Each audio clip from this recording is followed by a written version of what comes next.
اسلام نے ہر اس چیز کو حرام کیا جو انسان کی عقل کو نقصان دے، کیونکہ انسان ہے عقل کی وجہ سے، اور اگر کوئی چیز آپ کی عقل کو نقصان دیتی ہے تو شریعت نے اسے کیا قرار دے دیا؟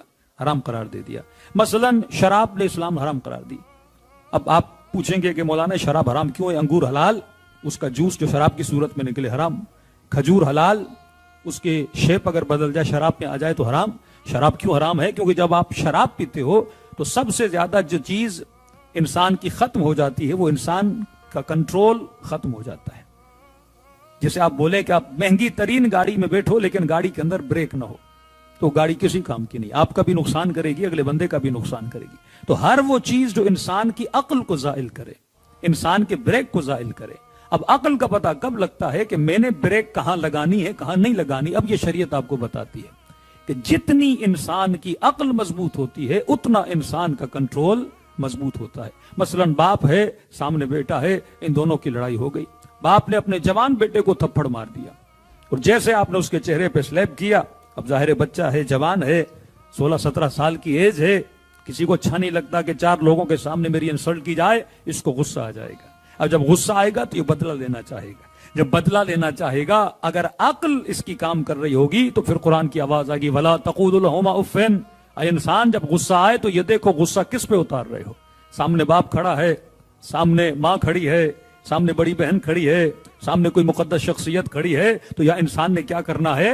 اپنے کنٹرول کو مضبوط کرنا ہے، اور اپنے ہاتھوں پہ کیا کرنا ہے؟ کنٹرول کرنا ہے۔ اب انسان کے وجود میں مختلف چیزیں ہیں، انسان کے وجود میں اینگر بھی ہے، ایموشن سے بھرا ہوا انسان۔ اب انسان کے وجود میں شہوت بھی ہے، انسان کے وجود میں بھوک بھی ہے، انسان کے وجود میں پیاس بھی ہے۔ یہ فلسفی آف روزہ کہ خدا نے کہا روزہ رکھو، اور روزے حالانکہ کھانا پینا حلال ہے۔ آپ نماز میں جب آتے ہو تو نماز میں سر کو لیفٹ اینڈ رائٹ کرنا حرام ہو جاتا ہے۔ نماز میں جب آپ آتے ہو تو نماز میں پینا حرام، نماز میں کھانا حرام۔ یہ 17 منٹس مجھے کون سی ٹریننگ دی جا رہی ہے کہ بندے خدا اپنے بدن کو ایسے چلاؤ جیسے تمہارے خدا کو پسند ہے۔ یعنی اگر میں سورہ حمد کی جگہ پہ سورہ قل هو اللہ بھی پڑھنا شروع کر دوں تو میری نماز باطل ہے۔ آپ کہیں گے کہ مولانا میں نے تو اللہ کا ذکر کیا، نماز باطل کیوں ہے؟ تو اللہ کہتا نہیں، میں تجھے ٹریننگ دے رہا ہوں کہ 17 منٹس تیری زبان وہ بولے جو تمہارا خدا چاہتا ہے، تیری آنکھیں وہاں پڑھیں جہاں تمہارا خدا چاہتا ہے، تیرا ماتھا وہاں جائے جہاں تمہارا خدا چاہتا ہے۔ تو اگر 17 منٹس تمہاری باڈی اللہ کی مرضی سے چل سکتی ہے تو 24 آورز اللہ کی مرضی سے کیوں نہیں چل سکتی؟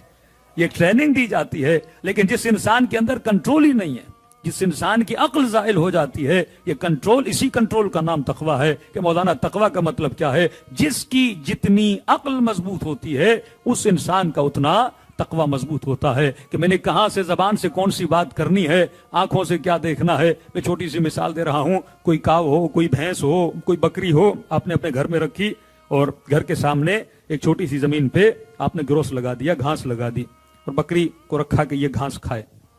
اچانک سے آپ کے گھر کا دروازہ کھلا اور سامنے جو آپ کا نیبر تھا، پڑوسی تھا، اس کی گھاس بھی لگی تھی۔ بکری کو جب بھوک لگتی ہے تو اس کو یہ سینس نہیں کہ میں نے مالک کی زمین سے کھانا ہے اور نیبر کی زمین سے نہیں کھانا۔ بکری چلی جائے گی، وہ مسجد کی زمین ہو، مندر کی زمین ہو، جہاں بھی گھاس ملے بکری کھانا شروع ہو جائے گی۔ یہاں فرق انسان اور فرق حیوان ہے۔ انسان کو یہ سینس ہے کہ میں نے کس کا کھانا ہے، کس کا نہیں کھانا، اپنا کھانا ہے، غیر کا نہیں کھانا۔ میں نے اپنے کو دیکھنا ہے، غیر کو